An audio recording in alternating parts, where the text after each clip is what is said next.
ख़वातीन व हज़रात, इस दुनिया में ऐसे ऐसे वाक़यात होते हैं जिन्हें देखकर इंसान का दिल दहल जाता है, इंसान के रोंगटे खड़े हो जाते हैं। सऊदी अरब के शहर जद्दा में एक सऊदी कफील को एक खूबसूरत शादीशुदा सऊदी लड़की से प्यार हो गया। फिर उस कफील ने उस खूबसूरत पाक दामन कुरान मजीद की हाफिज लड़की से तमाम हदें पार की। कुरान मजीद पढ़ते वक्त उसके साथ वो किया जिससे इंसानियत भी शर्मा जाए, पत्थर से पत्थर दिल भी रो पड़े। जब जद्दा के मेन रोड पर जलाद उसका सर कलम करने लगा तो उसकी एक ही ख्वाहिश थी कि उसका सर जल्द से जल्द कलम किया जाए और वो जल्द से जल्द इस दुनिया की जिंदगी को अलविदा कर दे। उस आदमी ने 2 रकत नमाज पढ़ी, फिर हाथ बुलंद करके अल्लाह रब्बुल इज्जत से कहने लगा, या अल्लाह तू मुझे माफ कर दे। मैंने कभी सोचा नहीं था कि तेरी पकड़ इतनी सख्त है। मैं तेरी हदूद को क्रॉस करता रहा। मैंने जिंदगी में वो काम किए जिससे तूने मना किया। जलाद उस आदमी की तरफ देखकर कहने लगा, खुदा तुमसे राजी हो। वो आदमी जलाद की तरफ मुस्कुराकर कहने लगा, क्या तुम मुझे सिगरेट पिला सकते हो? जलाद उस आदमी की तरफ हैरानगी के आलम में देखकर पूछने लगा, ऐ दोस्त तुमने क्या कहा? उस आदमी ने फिर कहा, मुझे सिगरेट पिलाओ। उस आदमी ने अपनी आखिरी ख्वाहिश के तौर पर सिगरेट को पिया। उसके चेहरे पर इंतहाई इत्मीनान था जो देखने वालों को दंग कर देता। उसके बाद जलाद ने एक ही वार में उसका सर तन से जुदा कर दिया। तमाम काम मुकम्मल करने के बाद जलाद घर जाकर उस आदमी के दिल की ताकत और सख्ती के बारे में सोचने लगा कि ये नौजवान किस कदर सख्त दिल का मालिक था। ऐसा दिल वाला तो मैंने जिंदगी में नहीं देखा। नौजवान के चेहरे पर मौत की जरा भी परेशानी नहीं थी। उसका चेहरा हशाश बशाश था। ये पहला नौजवान था जिसने मुस्कुराते हुए मौत को गले से लगाया। अब वो रात की तन्हाई में सोचने लगा, मुझे उस आदमी के वकील के पास जाकर उसके बारे में इंफॉर्मेशन हासिल करनी चाहिए, क्योंकि मैं 20 साल से जलाद का काम कर रहा हूँ। मेरे सामने बड़े बड़े ताकतवर लोग आए, बड़े बड़े पहलवान आए, जिन लोगों को अपनी ताकत अपनी दौलत पर नाज था। वो भी खुद को मौत के सामने देखते तो रोना शुरू कर देते। उनकी दहाइयाँ मैंने अपने कानों से सुनी है, मगर इस तरह का दिलेर नौजवान मैंने पहली बार देखा है। सुबह का नाश्ता करने के बाद जलाद कफील के दफ्तर में चला गया।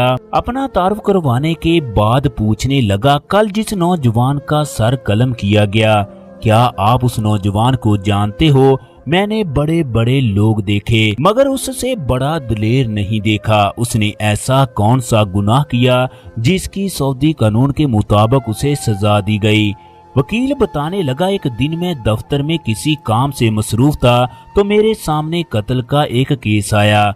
मैंने केस का इंतहाई गहराई से जायजा लिया तो मुझे पता चला मैं उस आदमी को आसानी से बचा सकता हूँ। चनाचे मैंने उन लोगों से एक बड़ी रकम लेकर काजी के सामने केस को दायर कर दिया। मुझे इस बात का 100% यकीन था ये केस चंद दिनों के अंदर मेरे मुवक्किल के हक में होगा और मेरा मुवक्किल आसानी से बरी हो जाएगा। चनाचे मैं उस केस को सऊदी अरब की बड़ी अदालत में ले गया, मगर मैं फिर भी उस आदमी को बचा ना सका। चनाचे बड़ी अदालत ने भी उसका सर कलम करने का फैसला बरकरार रखा। मैंने दिन रात उस नौजवान की जिंदगी के बारे में दुआएं की, मगर मेरी की गई कोई भी दुआ कबूल ना हुई। एक दफा जद्दा के अंदर काजी से बहस कर रहा था कि मैंने देखा मेरा मुवक्किल हथकड़ियों में जकड़ा हुआ मेरे सामने खड़ा मुस्कुरा रहा था। वो मुस्कुराते हुए कहने लगा, मेरे घर वाले तो ना समझ हैं वकील साहब, मैंने बरी नहीं होना। आप इस केस को छोड़ दें वरना हो सकता है आपका कैरियर खराब हो जाए। वो नौजवान शुरू दिन से कहता रहा, मगर मैंने उसकी बात पर कान ना धरा। मुझे इस बात का पूरा यकीन था कि मेरे मुवक्किल को चंद सालों की सजा तो हो सकती है, मगर उसका सर कलम होने का हुक्म जारी नहीं होगा। जो सजा होगी वो भी चंद हफ्तों के अंदर अंदर खत्म हो जाएगी। अदालत के फैसले ने मुझे मायूस कर दिया। मैंने नौजवान को फिर तसल्ली दी कि तुम्हें कुछ नहीं होगा, परेशान होने की जरूरत नहीं है। मेरे अल्फाजों ने उसको मुतासर ना किया। میں نے تنگ آکر کیس کو چھوڑنے کا فیصلہ کیا۔ چنانچہ میں آخری بار ملاقات کے لیے جیل میں گیا۔ میں نے نوجوان کو بتایا میں آخری بار تم سے ملنے کے لیے آیا ہوں، میں اب مزید یہ کیس نہیں لڑ سکتا، آپ لوگ کسی اور وکیل کا بندوبست کریں۔ میں نے نوجوان کو بتایا میں جس قدر مرضی تیاری کر کے جاؤں مگر میری زبان سے ایسے الفاظ جاری ہو جاتے ہیں جو تمہارے خلاف ثبوت بن جاتے ہیں۔ میں نے اس نوجوان سے معذرت کر لی، جاتے ہوئے اس سے پوچھنے لگا مجھے بتاؤ تم اپنے کیس سے نا امید کیوں ہو، تمہیں کس طرح پتا ہے کہ تم اپنے کیس سے بچ نہیں سکتے؟ وہ بتانے لگا میرا نام راحت بن حنان ہے، میں جدہ کے قریب فلاں گاؤں میں رہنے والا ہوں۔ کوئی وقت تھا میں صرف نام کا مسلمان تھا، میری شادی ایک مذہبی لڑکی سے ہو گئی جو نماز روزے اور تہجد اور اللہ کے ذکر کی پابند تھی۔ وہ انتہائی با کردار اور سلجھی ہوئی خاتون تھی۔ میری شادی کو 1 سال کا عرصہ ہوا تو میری والدہ اسے اچھا تصور نہ کرتی۔ میری والدہ مجھ پر زور ڈالنے لگی کہ میں اسے طلاق دے دوں۔ میرے پاس اس عورت کو طلاق دینے کا بہانہ نہیں تھا۔ میں نے اپنی والدہ سے اس بات کا وعدہ کیا کہ اگر کوئی موقع ملا تو میں اسے ضرور طلاق دے دوں گا۔ اس طرح اسے چھوڑنا میرے لیے ممکن نہیں ہے۔ میری والدہ کو میری بات کی کوئی پرواہ نہیں تھی بلکہ وہ مجھ پر زور ڈالتی رہی کہ میں اسے طلاق دے دوں۔ وقت گزرتا گیا یہاں تک کہ میری بیوی امید سے ہو گئی۔ اس کی کوکھ میں 6 مہینے کا بچہ تھا۔ ایک دن میری والدہ میرے دوست حمید کے پاس گئی، اسے کہنے لگی میری بہو کی طبیعت خراب ہے، اسے ہسپتال لے کر جانا ہے۔ چنانچہ میرا وہ دوست والدہ کے کہنے پر گھر آیا۔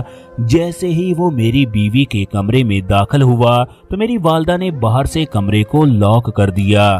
پھر میری والدہ نے شور مچا کر پورے محلے کو اکٹھا کر لیا۔ اس تمام تماشے کا مقصد میرے اور میری بیوی کے درمیان علیحدگی کروانا تھا۔ میرا دوست 5 وقت کا نمازی اور انتہائی مذہبی تھا۔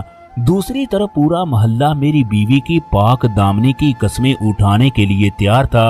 اتنی بڑی تہمت لگانے کے باوجود بھی میری والدہ اپنے منصوبے میں کامیاب نہ ہو سکی۔ میرے دوست نے قرآن مجید پر ہاتھ رکھ کر میری بیوی کو دنیا اور آخرت کی بہن تسلیم کر لیا۔ اس منصوبے کے بعد ہماری لوگوں کی نظر میں کوئی اہمیت نہ رہی۔ پورا محلہ ہمیں انتہائی گرے ہوئے لوگ کہتا۔ میری بیوی نے ہم ماں بیٹے کی عزت کا جنازہ نکال دیا۔ اب میں نے اپنی بیوی کو طلاق دینے کا فیصلہ کر لیا، مگر میری ماں کا انتقام طلاق سے کب ٹھنڈا ہونا تھا۔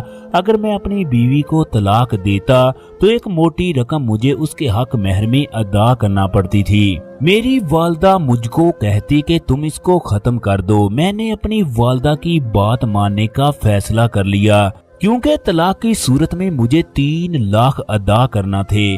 میں دوپہر کے وقت گھر آیا، میری بغل میں ایک اوزار تھا۔ میری بیوی وضو کرنے کے بعد کمرے میں آئی، اس نے قرآن مجید کو الماری سے نکال کر پڑھنا شروع کر دیا۔ میں نے اوزار کو اس کی شاہ رگ پر چلا کر اس کا خاتمہ کر دیا۔ میری بیوی نے آخری بار مجھ سے پانی مانگا تو مجھے اس پر ذرا بھی ترس نہ آیا۔ مجھے یاد ہے اس نے آخری بار کلمہ پڑھا اور اس کی روح جسم سے پرواز کر گئی۔ اس کے بعد میں نے اس کی میت کو پہاڑوں میں لے جا کر دفن کر دیا۔ اس واقعے کے بعد ہم جدہ شہر میں آ کر آباد ہو گئے۔ وقت تیزی سے گزرتا گیا، میں نے دوسری شادی کر لی۔ میری والدہ اس دنیا سے اس طرح رخصت ہوئی جس کو لفظوں میں بیان کرنا مشکل ہے۔ 15 سال کے بعد ایک دن رات کے وقت میں ریاض جا رہا تھا، کچھ آدمیوں نے مجھ سے لفٹ مانگی۔ چنانچہ میں نے ان آدمیوں کو اپنی کار میں بٹھا لیا۔ جن لوگوں کو میں نے لفٹ دی وہ کرائے کے قاتل تھے، لہذا راستے میں مجھے بھی پولیس نے گرفتار کر لیا۔ ان لوگوں نے مجھے بھی اپنا ساتھی ظاہر کیا جس کی وجہ سے آج میں اس مقام تک پہنچ گیا۔ وہ کہنے لگا بے شک میں اس کیس میں بے قصور ہوں، मगर कोई वक्त था जब मैंने किसी को नाहक खत्म किया, जिसकी सजा आज मुझे मिल रही है। वकील जलाद को बताने लगा कि मैं उस दिन समझ गया कि किस वजह से मेरी जुबान फिसलती थी, क्यों मेरे दलाइल मेरे मुवक्किल के खिलाफ जाते थे। जलाद सोचने लगा कि अल्लाह तबारक व तआला ने एक वक्त तक उस आदमी को छूट दे रखी थी, मगर उसे अपने किए पर शर्मिंदगी ना हुई। उसने ना ही खुदा से माफी मांगी और ना ही कभी अपने माजी के बारे में सोचा। ख़वातीनो हजरात, खुदा ने हर इंसान को एक मुकर्रर वक्त तक छुट्टी दे रखी है ताकि कोई ये ना कहे कि मुझे वक्त नहीं मिला। उस दिन खुदा हर इंसान को पूरा हिसाब देगा। खुदा सब कुछ माफ कर सकता है, मगर वो उस आदमी को कभी भी माफ नहीं करेगा जिसने उसके बंदों को तकलीफ दी होगी।